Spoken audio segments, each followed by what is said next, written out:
Morning everyone, my self Amit Kumar.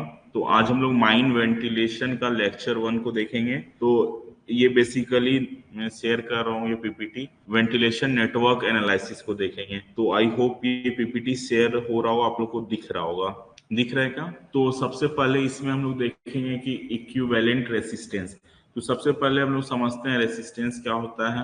कि suppose जैसे कि ये शाफ्ट है, ये शाफ्ट से क्या होता है कि नीचे गैलरी में हवा जाती है शाफ्ट के थ्रू। एयर यहाँ से सपोज ये डाउन का शाफ्ट है, ये एयर नीचे आ रही है और ये गैलरी के थ्रू पास हो रही है। तो चूंकि क्या होता है कि ये रोडवे होता है और रोडवे काफी स्मूथ नहीं होता है, रोडवे में बहुत सारा ऑब्स्ट्रक्शन रहता है। इसलिए क्या होता है कि रेसिस्टेंस, एयर को एक रेसिस्टेंस मिलता है फ्रिक्शन के कारण। फ्रिक्शन के कारण क्या होता है, एयर को रेसिस्टेंस मिलता है। क्योंकि एयर ये दीवार के सरफेस से रगड़ाते हुए जाते हैं, तो ये रेसिस्टेंस एक्ट करता है। तो इसी चीज को हम लोग देखें कि सपोज ये हमारा एयर है, ये जा रहा है एक रोडवे के थ्रू। ये सपोज रोडवे 1 है, ये रोडवे 2 है। इसका रोडवे 1 का रेसिस्टेंस है R1, रोडवे 2 का रेसिस्टेंस है R2। और सपोज यहाँ से Q क्वांटिटी ऑफ एयर जा रहा है, तो इक्विवेलेंट रेसिस्टेंस कितना होगा? सपोज दो रोडवे सीरीज में है या फिर दो रोडवेज पैरेलल में है, अगर इसका रेसिस्टेंस है R1, इसका रेसिस्टेंस है R2, तो इक्विवेलेंट रेसिस्टेंस कितना होगा अगर Q quantity of air flow कर रहा है? तो इसी चीज को हम लोग आज समझेंगे कि हम लोग इक्विवेलेंट रेसिस्टेंस कैसे निकालते हैं। तो सबसे पहले तो एक होता है अटकिंसंस इक्वेशन। ये इक्वेशन बताता है pressure loss in a roadway क्या होता है। Pressure loss due to friction है ना, ये क्या बताता है? Pressure loss due to friction in a roadway. तो ये हमको अटकिंसंस इक्वेशन से पता चलता है। इसका फॉर्मूला क्या है? Pressure loss due to friction R Q square, where R is the resistance, where R is the resistance of the roadway. R क्या है? Resistance of the roadway. Resistance means obstruction offered to the flow of air due to bad condition या irregular shape of the roadway, है ना। तो क्या है कि roadway का शेप कुछ इरेगुलर रहता है, तो हवा जब इधर से जाती है तो एक फ्रिक्शन इस पे एक्ट करता है जो हवा के मूवमेंट को अपोज करता है। उस फ्रिक्शन के कारण जो प्रेशर अप्लाई हम लोग कर रहे हैं across the roadway for flow of air, वो प्रेशर क्या होता है? ग्रेजुअली ड्रॉप होता जाता है और कुछ एक दूरी के बाद क्या होता है, पूरा प्रेशर स्टॉप हो जाता है और हवा का फ्लो रुक जाता है।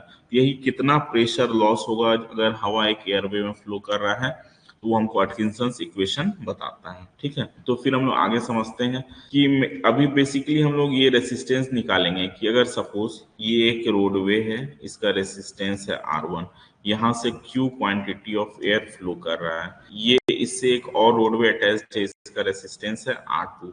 तो चूंकि ये दोनों क्या है? सीरीज में है, इससे एक और रोडवे अटैच्ड है, इसका है R3, है ना।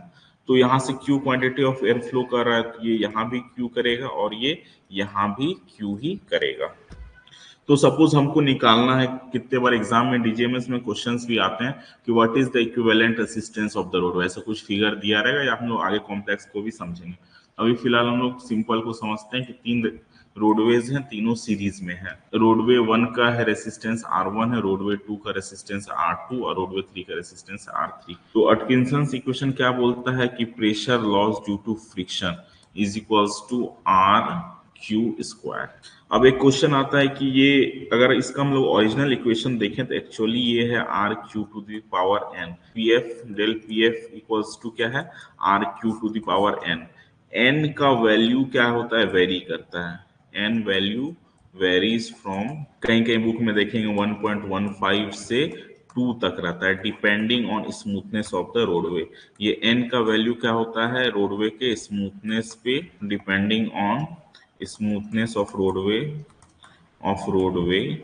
And air turbulence. ये हवा का टर्बुलेंस कैसा है, फ्लो लेमिनर हो रहा है या टर्बुलेंट हो रहा है या कितना हो रहा है।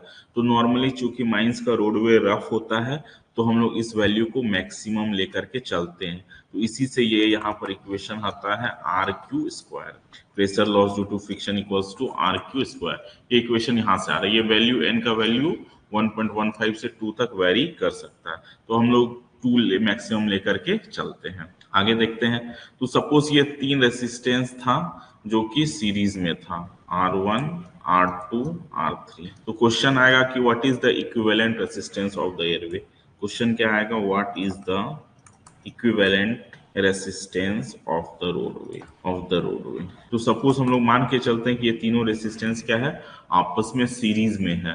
तो कैसे डिराइव करते हैं एक बार देख लेते हैं। तो क्यू फ्लो कर रहा है तो तीनों के थ्रू क्यू ही फ्लो करेगा, ठीक है। तो pressure loss due to friction कितना होगा, R1 Q square plus R2, इसके अक्रॉस होगा प्रेशर लॉस P1 होगा, इसके अक्रॉस होगा प्रेशर लॉस P2 होगा, इसके अक्रॉस होगा प्रेशर लॉस P3 होगा, ठीक है। तो R1 Q square plus R2 Q square plus R3 Q square, ठीक है। चूंकि सब में Q quantity of air flow कर रहा है इसलिए हम लोग क्यू ही रखे हुए हैं। यहाँ से क्यू स्क्वायर कॉमन ले लेंगे तो ये हो जाएगा R1 plus R2 plus R3। तो ये तीनों रेसिस्टेंस का R इक्विवेलेंट हम लोग लिख सकते हैं, R equivalent Q square pressure loss due to friction, ठीक है। तो R इक्विवेलेंट इक्वल्स टू क्या हो जाएगा, R1 plus R2 plus R3। तो रोडवे यदि सीरीज में है तो उनका इक्विवेलेंट रेसिस्टेंस क्या होगा, sum of all resistances in series. तो इस चीज को हम लोग फिर से थोड़ा सा समझ लेते हैं कि अगर तीन रोडवे हैं जो सीरीज में हैं तो उनका इक्विवेलेंट रेसिस्टेंस क्या हो जाएगा, R equivalent equals to R1 plus R2 plus R3 plus dot dot dot dot n, जितना भी है सब सिंपली ऐड हो जाएंगे, ठीक है। अब हम लोग समझते हैं कि रेसिस्टेंस क्या है, पैरेलल में है। एक क्यू क्वांटिटी ऑफ एयर आ रहा है एक रोडवे से, ये यहाँ पर स्प्लिट हो गया दो रोडवे में, ठीक है। सपोज रोडवे ए से आ रहा है क्यू क्वांटिटी ऑफ एयर, यहाँ पर ये एयर क्या हुआ, स्प्लिट हो गया दो क्वांटिटी में, ठीक है। दो रोडवे में गया, सपोज रोडवे बी में गया और रोडवे सी में गया। तो रोडवे बी में कितना जाएगा, सपोज Q1 जाएगा और रोडवे सी में कितना जाएगा, Q2 जाएगा, ठीक है। तो अब हमको फिर से वापस यहाँ रोडवे डी में ये चला गया है ना, तो यहाँ पर ये फिर से यहाँ पर Q आ जाएगा। तो हमको निकालना है कि इन दोनों का रोडवे बी और सी का इक्विवेलेंट रेसिस्टेंस कितना है। तो हम लोग देख रहे हैं कि चूंकि ये डिवाइड हो रहा है तो यहाँ पर क्या है, दोनों रोडवेज पैरेलल में है। Pressure across this two roadways, pressure across roadway B and C is same. Pressure across roadway B and C is same, ठीक है। दोनों रोडवे के अक्रॉस प्रेशर क्या है, सेम है। अब प्रेशर सेम है पर क्वांटिटी ऑफ एयर दोनों में अलग अलग फ्लो कर रहा है, ठीक है। तो प्रेशर लॉस यहाँ पर कितना हो जाएगा, इस रोडवे में, रोडवे बी में प्रेशर लॉस कितना हो जाएगा, pressure loss in roadway B कितना हो जाएगा, आर क्यू स्क्वायर, उसी फॉर्मूला में लगाएंगे। यहाँ पर इसका रेसिस्टेंस मान लेते हैं हम लोग R1 है, इसका रेसिस्टेंस है R2। यहाँ पर क्या हो जाएगा, R1 Q1 का स्क्वायर, ठीक है। अब प्रेशर लॉस इन रोडवे सी कितना हो जाएगा, तो R2 Q2 का स्क्वायर, ठीक है। अब हमको एक चीज पता है कि Q equals to Q1 plus Q2 है ना। Q1 और Q2 क्या है कि दोनों को ऐड करेंगे तो ये Q के बराबर हो जाएगा, ठीक है। तो यहाँ से फिर हम लोग पुट करते हैं, ये इक्विवेलेंट रेसिस्टेंस सपोज इसका मान लेते हैं क्या है, R है। Equivalent resistance of R B plus R C equals to क्या है, R है। तो R Q square is equals to R1 Q1 का स्क्वायर प्लस R2 Q2 का स्क्वायर, है ना। यही अगर इक्विवेलेंट रेसिस्टेंस हम लोग कर लें तो आगे देखते हैं इसको थोड़ा सा डिलीट कर रहा हूँ। हाँ, तो अगर हम लोग देखें तो प्रेशर अक्रॉस बी क्या हो रहा है, नेट Q इक्वल्स टू क्या है, Q1 प्लस Q2, ठीक है। तो यहाँ से Q1 का वैल्यू हम लोग निकालते हैं। Q1 इक्वल्स टू क्या हो जाएगा, यहाँ से देखिए Q1 इक्वल्स टू क्या हो जाएगा, ये pressure across B by R1, ये हो जाएगा Q1 square equals to pressure across B by R1। तो यहाँ से Q1 equals to under root pressure across B by R1, यहाँ लिख सकते हैं हम लोग pressure across B by R1 plus उसी तरह Q2 का हो जाएगा pressure across C bye R2, ठीक है। चूंकि देखिए हम क्या बोले थे कि इन दोनों के अक्रॉस प्रेशर क्या है, सेम है। जब भी कितने भी रेसिस्टेंस पैरेलल में रहेंगे सबके अक्रॉस प्रेशर क्या रहेगा, सेम रहेगा। तो ये प्रेशर क्या है, P है। तो हम लोग PB equals to PC equals to P लिख सकते हैं। तो यहाँ पर हम लोग लिख सकते हैं P by under root R1 under root P by under root R1 plus यहाँ पर भी लिख सकते हैं under root P by under root R two, है ना। और ये Q इक्वल्स टू क्या होता है, R Q square. Q equals to क्या होता है, आर क्यू स्क्वायर होता है, ठीक है। तो P कॉमन हो जाएगा यहाँ पर, या रहने दीजिए P इक्वल्स टू, तो अंडर रूट P कॉमन हो जाएगा यहाँ पर 1/√R1 प्लस 1/√R2, ठीक है। तो इक्विवेलेंट रेसिस्टेंस क्या हो गया, 1/√R1 प्लस 1/√R2। और अगर फिर से आगे देखिए, तो इक्विवेलेंट रेसिस्टेंस इक्वल्स टू क्या हो जाएगा इसमें, 1/√R1 प्लस 1/√R2। अगर 3 4 सीरीज सॉरी पैरेलल में है तो 1/√R3 प्लस 1/√R4। तो जब रेसिस्टेंस क्या होगा, पैरेलल में रहेंगे, तो R equivalent is equals to 1/√R1 plus 1/√R2 plus 1/√R3, ये डॉट डॉट डॉट डॉट करके AN, ठीक है। जितने भी रेसिस्टेंस रहेंगे सब क्या हो जाएगा, ये ऐसे ही हम लोग ऐड करेंगे, ठीक है, सबका रूट लेकर के ऐड करेंगे। तो ये भी इक्विवेलेंट रेसिस्टेंस इन पैरेलल भी निकालने के लिए एग्जाम में आता है। तो दोनों चीज में समझ गए, तो फिर एक बार समराइज करते हैं कि रेसिस्टेंस जब सीरीज में रहेगा तो R equivalent equals to R1 plus R2 plus R3, ये dot dot dot dot N तक, ठीक है। और जब सीरीज में और जब पैरेलल में रहेगा, ये रेसिस्टेंस इन सीरीज है, अब ये रेसिस्टेंस इन पैरेलल, तो ये आ जाएगा 1/√R1 प्लस 1/√R2 प्लस ये डॉट डॉट डॉट करके 1/√RN तक आ जाएगा। क्लियर है। एक छोटा सा एग्जांपल क्वेश्चन करते हैं। ये एक रेसिस्टेंस है, ठीक है, सपोज ये है, तो इसका R1 नाम दे देते हैं, इसका R2, R3, R4, ये है R5 है। तो इसको अगर हम लोग समझें, या इसका हमको क्या है, what is the equivalent resistance of the entire circuit, what is the equivalent resistance of the circuit, suppose ये एग्जाम में क्वेश्चन आ रहा है। तो हम लोग क्या देखेंगे कि R1 को भी रहने देंगे, R2, R3, R4 क्या है, पैरेलल में है, तो ये इक्वल्स टू क्या हो जाएगा, ये रेसिस्टेंस सॉरी तो रेसिस्टेंस 2 3 4 का इक्विवेलेंट क्या हो जाएगा, 1/√R2 plus 1/√R3 plus 1/√R4। ये तीनों क्या है, पैरेलल में, तो यहाँ से R2 3 4 का यहाँ से इक्विवेलेंट रेसिस्टेंस निकल जाएगा। फिर R1 और ये तीनों क्या है, सीरीज में हो जाएंगे, तो R इक्विवेलेंट इक्वल्स टू क्या हो जाएगा, R1 प्लस R2 3 4 का जो वैल्यू यहाँ से निकाले हैं, R2 3 4 प्लस ये R5, यही हो जाएगा हमारा आंसर। और हम लोग सिंपल एक इसका कुछ वैल्यू असाइन कर लें, सपोज एक वैल्यू असाइन कर लें, इसका 2 रख लें, है ना, इसका हम लोग ले लें 4 है, 9 है और 16 है, और इसका सपोज 5 रख लेते हैं। तो इसका R इक्विवेलेंट कैसे निकलेगा, तो पहले ये R1 था, ये R2 था, ये R3 था, ये R4 था, तो R2 3 4 का वैल्यू क्या हो जाएगा, तो 1/√R2 जो कि इसका वैल्यू है 4 प्लस 1/√9 प्लस 1/√16, है ना। तो 1/√4 यानी 1/2 प्लस 1/3 प्लस 1/6 यानी 1/4। इसका वैल्यू अगर हम लोग देखें तो कितना होगा, 0.5 प्लस 0.33 प्लस 0.25, तो कितना हो जाएगा, 0.75 प्लस 0.33, तो 538 होगा, 1.08। ये हो गया R3234 का इक्विवेलेंट, R234, है ना। अब हम लोग क्या पाएंगे, R1, R2 3 4 और R5, ये R5 है, ये तीनों क्या है, सीरीज में है, तो R1 plus R2 3 4 plus R5, ये तीनों सीरीज में आ जाएंगे, तो तीनों को ऐड कर देंगे, तो 2 प्लस 1.08 प्लस 5, तो 8.08, ये equivalent resistance of the circuit हो जाएगा, ठीक है। सर्किट का रेसिस्टेंस का यूनिट कुछ अलग होता है, वो होता है newton centimetre square metre to power -8। इस चीज को भी हम लोग डिटेल में देखेंगे बाद में, है ना।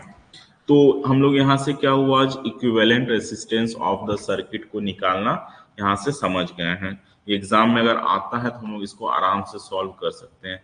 इसका कई कॉम्प्लेक्स क्वेश्चंस भी हो सकते हैं, सपोज ये है, एक ऐसे हो गया, फिर ये एक ऐसे चला गया, ये एक ऐसे चला गया, है ना, फिर यहाँ से एक ऐसे रेसिस्टेंस है, फिर एक ऐसे, तो काफी कॉम्प्लेक्स भी हो सकते हैं, पर हम लोग आराम से उसको स्प्लिट करके चाहें तो आराम से इजीली सॉल्व कर सकते हैं। जैसे सपोज इसको देखते हैं कौन कौन सा सीरीज में है, कौन कौन सा पैरेलल में है, इसको समझ लेते हैं। सपोज R1 है, ये R2 है, ये क्या है R3 है, ये R4 है, ये R5 है, ये R6 है, ये R7 है। सपोज इसको समझते हैं तो R1 क्या है, R2 और R3 पैरेलल में है, तो हम लोग क्या करेंगे, एक R1 हो गया, R2 R3 पैरेलल में है तो R2 R3 का इक्विवेलेंट निकाल लेंगे, ठीक है। तो यहाँ फिर ये इसके साथ सीरीज में R1 के साथ, तो यहाँ R2 R3 का इक्विवेलेंट निकाल लिए। फिर एक क्वेश्चन आ रहा है कि फिर R5 R6 क्या है, ये दोनों भी क्या है, सीरीज में, सॉरी ये दोनों भी पैरेलल है, तो इनका भी इक्विवेलेंट निकाल लेंगे। फिर R2 R3 R4 और R5 R6 क्या है, देखो R2 R3 R4 और R5 R6 ये तीनों फिर पैरेलल में आ जाएंगे, और ये R1 इनके, ये तीनों पैरेलल में, तो इनका पैरेलल इक्विवेलेंट निकाल लेंगे, ठीक है। और उसके बाद फिर इनका पैरेलल निकाल लिए, ये फिर ये R1 और R7 के साथ ये सीरीज में है। तो इस तरह करके हम लोग equivalent resistance of a complex network भी निकाल सकते हैं। ये सब एयरवेज है जिसका रेसिस्टेंस है R1, क्वांटिटी यहाँ से Q फ्लो कर रहा है और अल्टीमेटली क्वांटिटी यहाँ से Q बाहर भी आ रहा है। क्लियर है। नेक्स्ट हम लोग अगले स्लाइड में चलते हैं। इसमें आ रहा है कि solution of complex ventilation network. चूंकि हमारा वेंटिलेशन है माइंस में कई सारे रोडवेज होते हैं, कई सारे एयरवेज होते हैं, कई स्प्लिट्स होते हैं, कई जगह फैन लगा रहता है, कई जगह बूस्टर फैन लगा रहता है, कई जगह कुछ रेगुलेटर लगा रहता है। तो एक जो रोडवे जो ये हम लोग नेटवर्क बनाए थे, वेंटिलेशन नेटवर्क जो बनाए थे, जो हम लोग वेंटिलेशन नेटवर्क बनाए थे, वो काफी क्या हो जाता है, वेरी कॉम्प्लेक्स हो जाता है, वेरी कॉम्प्लेक्स हो जाता है। तो उसको जो अभी हम लोग नॉर्मल प्रोसेस के थ्रू सॉल्व करने का कोशिश किए, solve by regular process, solve by regular process, वो डिफिकल्ट हो जाता है। क्यों वो डिफिकल्ट हो जाता है? इसलिए कि कई सारे रोडवेज हैं, उनको समझना कि कौन सीरीज में है, किसके साथ कौन पैरेलल में है, वो काफी कठिन हो जाता है। तो हमारे पास एक है ऑप्शन कि हम लोग कॉम्प्लेक्स वेंटिलेशन नेटवर्क को कि सॉल्व कर सकते हैं। तो उसके लिए हम लोग यूज करते हैं किरचॉफ्स लॉ, ठीक है। ये लॉ कोई नया लॉ नहीं है, जो भी इंजीनियरिंग करे होंगे या डिप्लोमा किए होंगे, बेसिक इलेक्ट्रिकल पढ़े होंगे, तो उसमें भी ये किरचॉफ्स लॉ दिया गया है। तो किरचॉफ्स लॉ सबको पता होगा कि किरचॉफ टाइप का होता है ना। तो Kirchhoff law for electrical circuit में जो हम लोग किरचॉफ लॉ यूज करते हैं, उसको same to same as it is हम लोग क्या कर सकते हैं, एयर फ्लो में भी लगा सकते हैं, ठीक है, और कॉम्प्लेक्स वेंटिलेशन नेटवर्क को सॉल्व कर सकते हैं। तो सबसे पहले हम लोग समझेंगे कि किरचॉफ्स लॉ होता क्या है और हम लोग कैसे यूज करते हैं। तो किरचॉफ्स का दो लॉ है। सबसे पहले है किरचॉफ्स फर्स्ट लॉ, उसको शॉर्ट में हम लोग की ILS से भी लिखते हैं, ठीक है ना, किरचॉफ्स फर्स्ट लॉ। ये क्या बोलता है कि total quantity of air flowing into a junction of airway equals the flowing out of it, कि किसी जंक्शन में जितना हवा आ रहा है उतना वहां से बाहर निकलेगा। In other words the algebraic sum of the quantities flowing into a junction is equal to 0। तो इसको हम लोग आसान भाषा में पहले समझते हैं। सपोज ये हमारा ये एक एयरवे है ना, यहाँ से क्या हो रहा है, Q क्वांटिटी ऑफ एयर आ रहा है, फिर ये यहाँ से दो एयरवे में चला जा रहा है, ठीक है। ये यहाँ पर जा रहा है, सपोज यहाँ पर Q1 आ रहा है, ये Q2 हो जा रहा है, ये Q3 हो रहा है। तो किरचॉफ लॉ क्या बोलता है कि किसी एक जंक्शन पे, यहाँ पर जंक्शन क्या है, ये वाला है जंक्शन, वो पॉइंट है। जंक्शन को हम लोग कैसे डिफाइन करेंगे, junction is a point where two और मोर रोडवेज मीट, टू और मोर रोड सॉरी एयरवेज, यहाँ पर चूंकि वेंटिलेशन है, टू और मोर एयरवेज मीट। जंक्शन एक ऐसा जगह है जहाँ दो या दो से ज्यादा एयरवे मीट करते हैं। तो सपोज ये Q1 है, ये Q2 है, ये Q3 है। तो एयरवे 1, अगर इसको सपोज एयरवे ए नाम देते हैं, तो एयरवे ए में Q1 क्वांटिटी ऑफ एयर आ रहा है, ये एयरवे बी में और ये सी में डिवाइड हो जा रहा है। यहाँ पर Q2 जा रहा है बी में और सी में Q3 जा रहा है। तो हम लोग इस तरह से लिख सकते हैं Q1 ये नेट इनकमिंग एयर है, ठीक है, net incoming air into a junction, कितना हवा जंक्शन में आ रहा है, तो Q1 आ रहा है, यहाँ से निकल के जा कितना रहा है, Q1 is equals to Q2 plus Q3, ठीक है। और इस टाइप से ये क्लियर हो गया। एक हम लोग और देख लेते हैं। सपोज ये यहाँ से क्या हो रहा है, क्यू ए, एयरवे ए में Q A quantity of air आ रहा है, एयरवे बी में क्यू बी आ रहा है, ये एक जगह मिल रहे हैं, और यहाँ से एक यहाँ क्यू सी चला जा रहा है, और यहाँ से एक क्यू डी जा रहा है, और क्यू ई जा रहा है, ठीक है। तो चूंकि दो या दो से ज्यादा एयरवेज यहाँ के मीट कर रहे हैं, तो इसी पॉइंट को हम लोग क्या बोलते हैं, जंक्शन बोलते हैं, नोड बोलते हैं, ठीक है। तो इसको समझें तो total quantity coming into the junction is equal to total quantity going out of junction, simple यही है। तो हम लोग लिख सकते हैं क्या, by Kirchhoff's first law, Q A plus Q B is equals to Q C plus Q D plus Q E, ठीक है। इसको अदर वर्ड्स में लिख सकते हैं, algebraic sum of the quantities flowing into a junction is equal to zero. तो लिख सकते हैं इसी को हम लोग summation of Q is equals to zero, summation of Q equals to zero. इसका अर्थ क्या हो गया कि net quantity of algebraic sum of algebraic sum of air flowing into a algebraic sum of air flowing in and out of a junction is zero, ठीक है, in and out of a junction is zero। जितना हवा एक junction पे आ रहा है उतना ही हवा यहाँ से निकलेगा भी, जाएगा भी। इसी को हम लोग बोलते हैं लॉ ऑफ कंटिन्यूटी ऑल्सो, है ना, this is also known as law of continuity.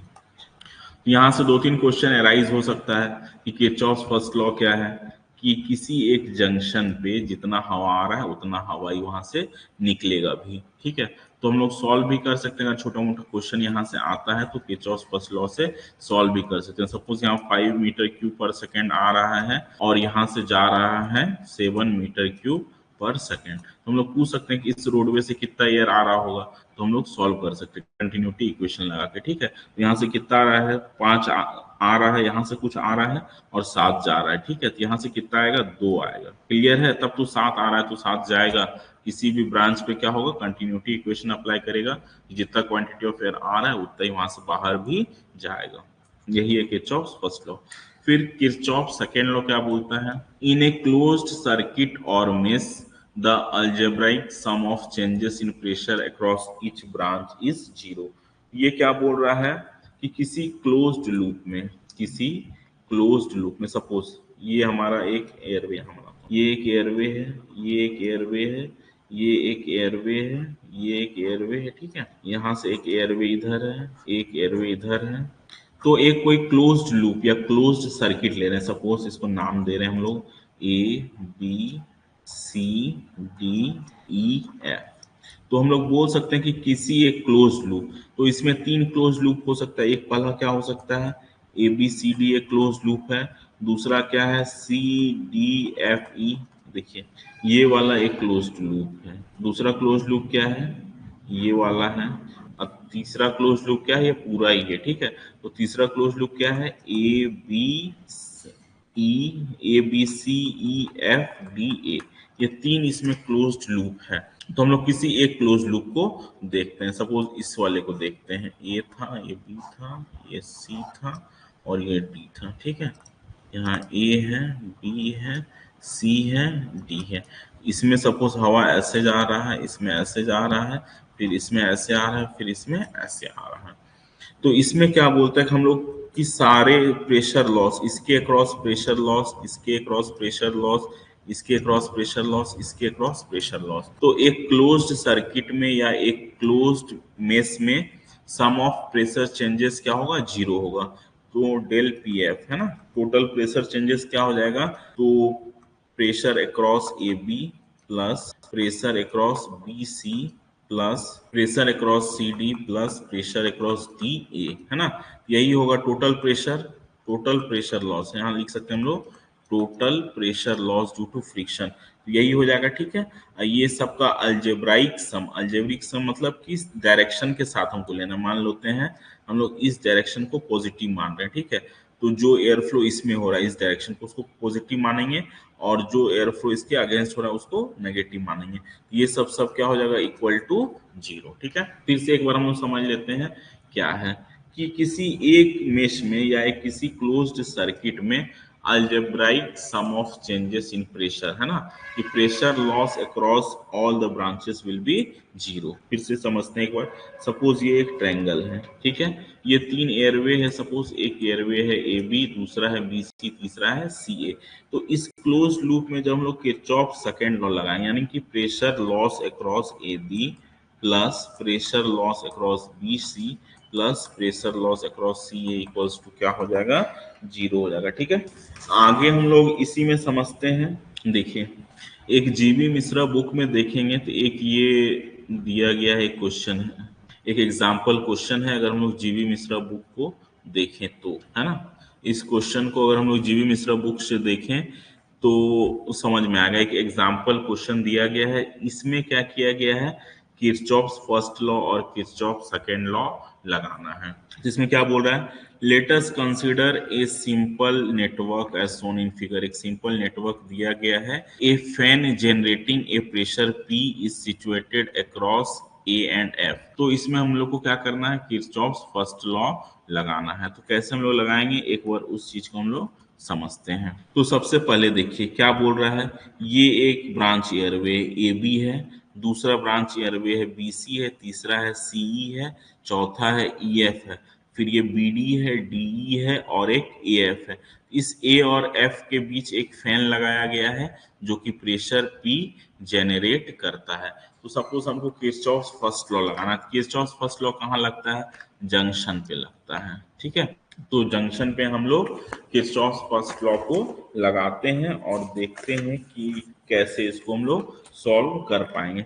तो सबसे पहले इसमें आएगा, एक बार डिलीट कर दूं सब चीजें। तो देखिए यहां से क्या हो रहा है, A B quantity of air आ रहा है, ठीक है, और ये दो रास्ते में चला जा रहा है। ये A B quantity of air आ रहा है यहाँ से, ठीक है, और ये दो रास्ते में जा रहा है, एक बीसी में जा रहा है और एक बीडी में जा रहा है। तो क्वांटिटी ऑफ एयर जो कि बीडी में जा रहा है, बीडी क्या है, इसमें कितना जा रहा है, ठीक है, तो ये कैसे निकलेगा, तो क्वांटिटी ऑफ एयर जो कि ए बी में आ रहा है माइनस क्वांटिटी ऑफ एयर जो बीसी में जा रहा है। ठीक है, यहां से हमको क्यू बी डी निकल गया। नेक्स्ट हमको निकालना है क्यू डी ई, कि डी में कितना एयर जा रहा है। ठीक है, तो इसके लिए हम लोग कैसे निकालेंगे, देखिए यहां से अगर हम लोग ध्यान से देखें तो एक ई एफ में हवा जा रहा है, क्यू ई एफ। अब ई एफ में हवा जैसे यहाँ पर जा रहा है, तो कहाँ से, दो जगह से हवा आ रहा है, यहाँ से और यहाँ से। ठीक है, तो अगर हम लोग इसको सिंपल में अभी लिखें तो Q C E plus Q D E is equals to Q E F लिख सकते हैं, लिख सकते हैं। फिर से देखिए यहाँ जो हवा आ रहा है एक जंक्शन पे, देखिए फिर से हम फिर से पूरे को समझाते हैं ना, कि ये हमारा एक एग्जाम्पल क्वेश्चन है जो कि जीबी मिश्रा बुक में दिया गया है। अब हमको इसको सॉल्व करना है, तो हम लोग किरचॉफ्स फर्स्ट लॉ लगाएंगे सबसे पहले जंक्शन पे। तो एक जंक्शन यहाँ हमको दिख रहा है, ठीक है, तो यहाँ पर लगाइए। यहाँ से इनकमिंग एयर कितना आ रहा है, यहाँ पर क्यू ए बी आ रहा है, ठीक है, incoming air is equals to outgoing air. तो आउटगोइंग एयर कितना है, Q B C plus Q B D. Clear है, हमको निकालना क्या है, क्यू बी डी निकालना है। तो यहाँ से Q B D equals to क्या निकल जाएगा, Q A B minus Q B C. ठीक है, ये हम किरचॉफ फर्स्ट लॉ को यूज करके निकाल रहे हैं। दूसरा हमको यहाँ पर एक जंक्शन दिख रहा है, हमको यहाँ पर एक जंक्शन दिख रहा है, ठीक है, और हमको यहाँ पर एक जंक्शन दिख रहा है। तो सबसे पहले हम लोग इस जंक्शन का निकालते हैं ना। इस जंक्शन पे इनकमिंग एयर क्या है, क्यू डी है जो इसमें जा रहा है, Q D plus Q C E is equals to Q E F. Clear है, यहाँ से दो एयरवे आ रहा है और यहाँ से एक जा रहा है। तो हमको क्या चाहिए था, क्यू डी चाहिए था, तो क्यू डी यहाँ से मिल जाएगा Q E F minus Q C E. Clear है, ठीक है। अब फिर तीसरे पे देखते हैं ना, तीसरा क्या है, यहाँ पर है, ये पॉइंट क्या है, डी है। तो मैं थोड़ा सा इरेज कर देता हूँ ताकि साफ साफ दिख पाए। ठीक है, अब इस जंक्शन पे देखते हैं ना, तो यहाँ पर क्या है, क्यू क्यू बी डी, ये एयर आ रहा है, ठीक है, और ये दो पॉइंट्स पे चला जा रहा है। Q B D is equals to Q D C plus Q E D. Clear है, तो यहां से हम लोग चाहें तो निकाल सकते हैं जिसका भी वैल्यू चाहिए। ठीक है, यहाँ से हमको निकल जाएगा। सपोज हमको क्यू सी डी चाहिए, क्यू सी डी चाहिए या क्यू डी सी चाहिए, यहाँ से Q D C is equals to क्या हो जाएगा, Q B D minus Q E D. ठीक है, क्लियर है यहाँ से। तो इस तरह से हम लोग एक एग्जाम्पल क्वेश्चन में किरचॉफ्स फर्स्ट लॉ को लगाए हैं। अब इसी क्वेश्चन में हमको लगाना है किरचॉफ सेकेंड लॉ। तो किरचॉफ फर्स्ट लॉ मेरे हिसाब से क्लियर होना चाहिए। अब इसी क्वेश्चन में हम लोग किरचॉफ सेकेंड लॉ लगाएंगे। ठीक है, इसको मैं डिलीट कर देता हूँ। किरचॉफ सेकेंड लॉ क्या बोलता है कि किसी एक मेश में algebraic sum of pressure loss in a close loop is zero. तो हम लोग मानते हैं कि ये लूप का मेरा डायरेक्शन ऐसे है। ठीक है, हम इसको जो भी इसके इस डायरेक्शन में फ्लो कर रहा है उसको हम पॉजिटिव मानेंगे, और जो भी इसके अपोजिट फ्लो कर रहा है उसको हम लोग नेगेटिव मानेंगे। तो pressure loss due to friction का एक ही इक्वेशन है, आर क्यू स्क्वायर। ठीक है, कि प्रेशर फ्रिक्शन के कारण क्या लॉस हो रहा है, तो आर रेसिस्टेंस उस एयरवे का, और उसमें कितना क्वांटिटी फ्लो कर रहा है। ठीक है, तो मान लेते हैं इस वाले को हम लोग लूप वन मान रहे हैं। तो pressure loss in mess, mess बोल सकते हैं या क्लोज्ड लूप बोल सकते हैं। ठीक है, तो इसका नाम दे देते हैं हम लोग B C D, B C D B, है ना। ये एक क्लोज लूप है, यहाँ बी है, ये सी है, ये डी है, ये बी है। तो प्रेशर लॉस इस लूप में कितना है, तो उसको हम लोग देखते हैं कितना है। तो सबसे पहले यहाँ से स्टार्ट करते हैं। तो प्रेशर लॉस इक्वल्स टू क्या होगा, फ्रिक्शन। बीसी में प्रेशर लॉस कितना हो रहा है, तो resistance of BC into quantity of BC का स्क्वायर। ठीक है, प्लस अब इसमें सी डी है, तो हम क्या इस डायरेक्शन को हम लोग पॉजिटिव माने थे, हम लोग इस डायरेक्शन को पॉजिटिव माने थे। ठीक है, तो हवा क्या है इसके अपोजिट में फ्लो कर रहा है, यहाँ पर प्लस साइन नहीं होके क्या होगा, यहाँ पर माइनस साइन हो जाएगा। यहाँ पर प्लस की जगह माइनस साइन हो जाएगा, तो यहाँ माइनस लिखेंगे। क्या है यहाँ, resistance of C D into Q C D, इसका स्क्वायर हो जाएगा। ठीक है, अब फिर हम लोग इस वाले रूप में आएंगे, तो हम लोग माने थे इस डायरेक्शन को पॉजिटिव, हवा क्या है इसके उल्टा फ्लो कर रहा है, तो यहाँ पे भी क्या हो जाएगा, माइनस हो जाएगा, है ना। तो इसका रेसिस्टेंस है resistance of D B into Q B D का स्क्वायर। ठीक है, तो sum of pressure loss in A, तो किरचॉफ सेकेंड लॉ क्या बोलता है, algebraic sum of pressure loss in a closed loop is zero. तो हम लोग यहाँ से क्या कर सकते हैं, इसको इक्वेट कर सकते हैं जीरो। तो R B C Q B C का square minus R C D Q C D का square minus R B D Q B D का square is equals to zero equate कर सकते हैं। तो यहाँ से हमको एक इक्वेशन मिल जाएगा। ठीक है, फिर इसी तरह से हम लोग इसको क्लोज्ड लूप टू मान के सेम चीज इसमें अप्लाई कर सकते हैं। तो उसको भी मैं अप्लाई करके दिखाता हूँ, है ना। यहाँ तक मेरे हिसाब से क्लियर होना चाहिए। अगर नहीं हो रहा है तो इसको थोड़ा थोड़ा रिवाइंड करके वीडियो देखेंगे तो समझ में आने लगेगा। अब ये सेकेंड लूप में लगाते हैं किरचॉफ सेकेंड लॉ। तो मान लेते हैं ये लूप टू है, इसमें भी हम लोग इस डायरेक्शन को पॉजिटिव मानते हैं। ठीक है, अब मेरा इच्छा है कि हम इस डायरेक्शन को पॉजिटिव मान सकते हैं या इस डायरेक्शन को भी पॉजिटिव मान सकते हैं, वो अपनी इच्छा पे, उसके लिए कोई कंपल्सन नहीं है। पर जिसको भी आप पॉजिटिव मानेंगे तो वैसा ही अप्लाई करना पड़ेगा। तो हम लोग इसी डायरेक्शन को पॉजिटिव मानते हैं। ठीक है, तो in closed loop CE D C, है ना। तो यहाँ टोटल फ्रिक्शन लॉस क्या हो जाएगा, जीरो होगा। Sum of algebraic sum of all pressure loss क्या हो जाएगा, जीरो, यही होगा। ठीक है, तो हम लोग अप्लाई करते हैं सी के अक्रॉस क्या होगा, तो resistance of C into Q C का स्क्वायर, क्योंकि ये इधर आ रहा है इसको पॉजिटिव मानेंगे, ये उसके उल्टा, हम जो डायरेक्शन को पॉजिटिव माने हैं उसके उल्टा ये फ्लो कर रहा है, इसको नेगेटिव हो जाएगा। यहाँ पर आर ई डी और क्यू ई डी का स्क्वायर हो जाएगा। और ये वाला फिर से क्या होगा, देखिए हम ऐसे माने थे, तो ये हम लूप क्या है इधर सीधा जा रहा है, तो ये हो जाएगा plus plus R C D Q C D का स्क्वायर, ये क्या हो जाएगा, जीरो के बराबर होगा। तो यहाँ से हमको इक्वेशन टू मिलेगा। ठीक है, फिर हम लोग एक और क्लोज लूप ले सकते हैं, किसी को भी एक और क्लोज लूप मान सकते हैं। ठीक है, तो तीसरा क्लोज लूप हम लोग किसी को मान सकते हैं, मान लीजिए यहाँ से मान सकते हैं B C E D B, इसको भी एक क्लोज्ड लूप हम लोग मान सकते हैं। अपनी इच्छा है, जिसको चाहे उसको मान सकते हैं। यहाँ से भी मान सकते हैं ए B C E F A, तो हम लोग इस वाले को एक क्लोज लूप मानते हैं, ठीक है। इस बार हम लोग क्लोज मेश ले रहे हैं ABCEFA, इसको एक हम लोग क्लोज लूप मान रहे हैं और सॉल्व कर रहे हैं।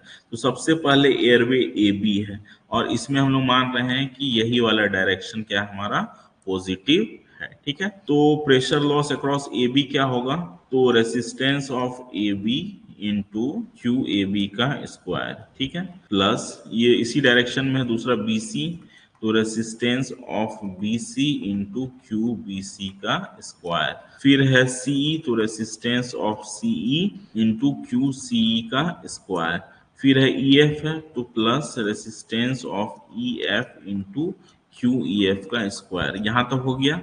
अब एक फैन है तो फैन के प्रेशर को हमेशा हम लोग नेगेटिव लेकर के चलेंगे। तो यहाँ पर हम लोग क्या करेंगे, फैन का प्रेशर कितना जनरेट कर रहा है P, तो -P। तो हम लोग क्या बोल रहे हैं, सारे प्रेशर लॉस को, algebraic sum of all pressure loss को जीरो के बराबर इक्वेट कर सकते हैं। यहाँ हम लोग जीरो के बराबर इक्वेट कर दें, यहाँ से हमको क्या हो जाएगा, तीसरा इक्वेशन मिल जाएगा। तो हमारे पास तीन इक्वेशन है और अननोन भी तीन है, क्यू ए बी अननोन है, क्यू बी सी अननोन है और क्यू सी अननोन है। ये तीन अननोन है, ठीक है, जिसका वैल्यू निकालना है। तो चूंकि तीन इक्वेशन है और तीन अननोन है, हम लोग मैथ में पहले पढ़े होंगे इंजीनियरिंग में कि जितना इक्वेशन है उतना अननोन, अगर हमारे पास जितना अननोन है उतना इक्वेशन हमारे पास है, उन सबका हम लोग वैल्यू निकाल सकते हैं, ठीक है। तो तीन इक्वेशन है, तीन अननोन है, चाहे तो हम लोग एक आध एक्स्ट्रा और इक्वेशन बना सकते हैं पर उसका जरूरत नहीं है। जितना अननोन है, सपोज 5 अननोन है तो हमको कितना इक्वेशन लगेगा, 5 इक्वेशन लगेगा। जितना अननोन है उतना इक्वेशन आ जाएगा हमारे पास, तो हम लोग सारे क्वांटिटीज जो अननोन क्वांटिटीज है उसका वैल्यू हम लोग निकाल सकते हैं। तो किरचॉफ्स फर्स्ट लॉ और सेकेंड लॉ को यूज करके हम लोग कॉम्प्लेक्स वेंटिलेशन नेटवर्क में एयर की क्वांटिटी का वैल्यू हम लोग निकाल सकते हैं। इसमें कोई जरूरी नहीं हमको पता हो कौन सीरीज में है कौन पैरेलल में है, कोई मतलब नहीं, हमको बस किरचॉफ्स फर्स्ट लॉ लगाना है। कहाँ लगेगा ये, किरचॉफ्स फर्स्ट लॉ जंक्शन पे। तो एक ऑब्जेक्टिव क्वेश्चन यहाँ से भी बन सकता है कि किरचॉफ्स फर्स्ट लॉ कहाँ लगता है, तो जंक्शन पे लगता है या नोड पे लगता है, ठीक है, जहां दो तीन ब्रांचेस आके मीट कर रहे हो और निकल रहे हो। और किरचॉफ्स सेकेंड लॉ कहाँ लगता है, ये एक क्लोज्ड लूप या क्लोज्ड मेश या क्लोज्ड सर्किट में लगता है, ठीक है।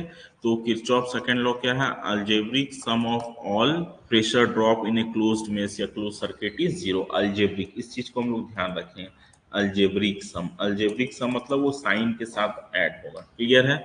हम लोग फ्री हैं किसी भी डायरेक्शन को मानने का, हाँ ये हमारा पॉजिटिव डायरेक्शन, इस डायरेक्शन में जो भी आएगा उसको हम पॉजिटिव लेंगे, इसके अपोजिट जो भी आएगा उसको हम नेगेटिव लेंगे। तो किरचॉफ्स फर्स्ट लॉ और किरचॉफ सेकेंड लॉ को यूज करके हम लोग कॉम्प्लेक्स वेंटिलेशन नेटवर्क्स को भी सॉल्व कर सकते हैं। क्या सॉल्व करेंगे, तो हम लोग क्वांटिटी जो एक एक एयरवे में फ्लो हो रहा है उसको हम लोग निकाल सकते हैं और जो एडजस्टमेंट चाहे हम अपने हिसाब से कर सकते हैं, ठीक है। आगे देखते हैं, नेक्स्ट स्लाइड में देखते हैं। तो वही है जो मैं बता रहा था कि ये तीन इक्वेशन है हमारे पास, तीन अननोन है, तो उससे हमको तीन क्वांटिटी जो Q A B Q B C Q C का वैल्यू निकल जाएगा, ठीक है। पर क्या होता है कि सपोज चार अननोन है, चार इक्वेशंस हैं, तो चार अननोन चार इक्वेशन को सॉल्व करना थोड़ा सा टफ हो जाता है। उसके लिए हम लोग को मैट्रिक्स को यूज करके सॉल्व करना पड़ेगा। उसी तरह हो सकता है वेंटिलेशन नेटवर्क है, उसमें 10 इक्वेशन हो सकता है, 10 अननोन हो सकता है। तो 10 इक्वेशन 10 अननोन को सॉल्व करना क्या है, काफी कठिन काम है, हम लोग उसको मैनुअली नहीं कर पाएंगे। सपोज 10 इक्वेशन है, 10 अननोन है, तो इसको सॉल्व करना कठिन काम है, तो उसके लिए हम लोग क्या करते हैं, कंप्यूटर प्रोग्रामिंग यूज करते हैं, ठीक है। आगे हम लोग थोड़ा बहुत डील भी करेंगे कि कैसे हम लोग सॉफ्टवेयर्स को या कंप्यूटर प्रोग्रामिंग को यूज करके कॉम्प्लेक्स वेंटिलेशन नेटवर्क्स को सॉल्व करते हैं। डीजीएमएस के फर्स्ट क्लास के सिलेबस में भी है कि how to solve complex ventilation network by use of ventilation software, ठीक है। तो वही चीज बोल रहा है कि जब अननोन्स ज्यादा हो जाता है तो इक्वेशन को सॉल्व करना काफी कठिन हो जाता है, ठीक है। तो हम लोग एक अप्रोक्सीमेशन मेथड है उसको भी यूज कर सकते हैं इक्वेशंस को सॉल्व करने के लिए। तो उस अप्रोक्सीमेशन मेथड का नाम है हार्डी क्रॉस इटरेशन मेथड, ठीक है, हार्डी क्रॉस इटरेशन मेथड। उसको भी हम लोग थोड़ा सा अभी डिटेल में थोड़ा सा डील करेंगे, हार्डी क्रॉस इटरेशन मेथड को। पहले इसको थोड़ा सा आगे समझ लेते हैं।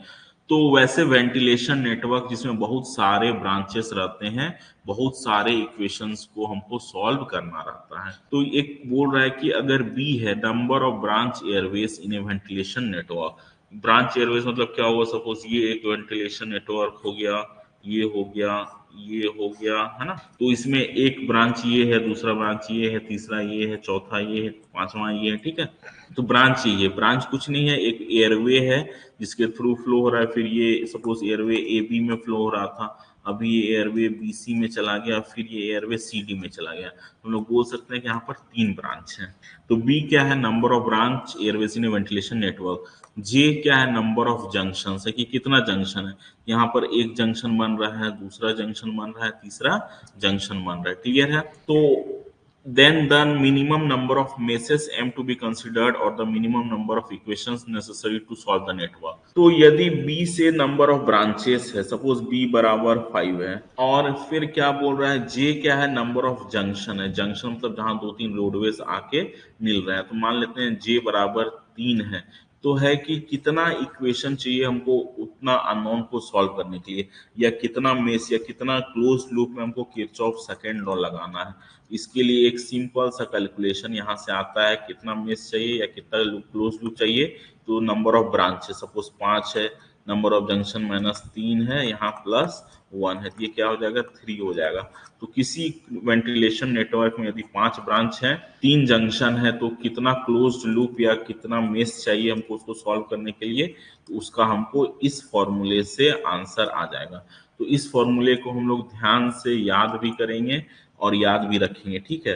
कितना जगह ऑब्जेक्टिव में क्वेश्चन आ भी सकता है कि सपोज हमारे पास किसी वेंटिलेशन नेटवर्क, उसमें 6 ब्रांचेस है, 6 ब्रांचेस है, ठीक है, 5 जंक्शन है, तो कितने इक्वेशन चाहिए या कितना मेश से हमको किरचॉफ सेकंड लॉ लगाना है इसको सॉल्व करने के लिए। इसका वैल्यू आ जाएगा 6 - 5 + 1।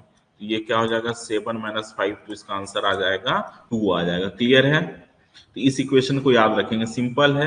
कितना मेश में हमको किरचॉफ सेकंड लॉ लगाना है, तो जितना ब्रांच है माइनस जंक्शन +1, हमारा वैल्यू यहाँ से सॉल्व होके आ जाएगा, ठीक है। नेक्स्ट स्लाइड में चलते हैं। फिर अगला टॉपिक है डीजीएमएस फर्स्ट क्लास के सिलेबस में है हार्डी क्रॉस मेथड को समझना।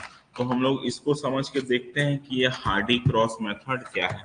तो अभी तक हम लोग जो कॉम्प्लेक्स वेंटिलेशन नेटवर्क सॉल्व किए, तो हम लोग कैसे सॉल्व किए, तो किरचॉफ्स फर्स्ट लॉ को यूज करके सॉल्व किए और किरचॉफ्स सेकेंड लॉ को सॉल्व किए। पर क्या है कि जब इक्वेशंस और कॉम्प्लेक्स हो जाते हैं, वेंटिलेशन नेटवर्क और कॉम्प्लेक्स हो जाते हैं, उसमें बहुत सारे ब्रांचेस ऐड हो जाते हैं, बहुत सारे जंक्शंस ऐड हो जाते हैं, तो क्या होता है कि नंबर ऑफ अननोन्स काफी हो जाता है। नंबर ऑफ अननोन्स मतलब कितने का वैल्यू निकालना है। सपोज नंबर ऑफ अननोन्स हो गया 20, तो इसके लिए हमको 20 इक्वेशन बनाना पड़ेगा, और 20 इक्वेशन को हम लोग आदमी हाथ से सॉल्व नहीं कर सकता है, ठीक है। काफी कठिन हो जाएगा उसको सॉल्व करना।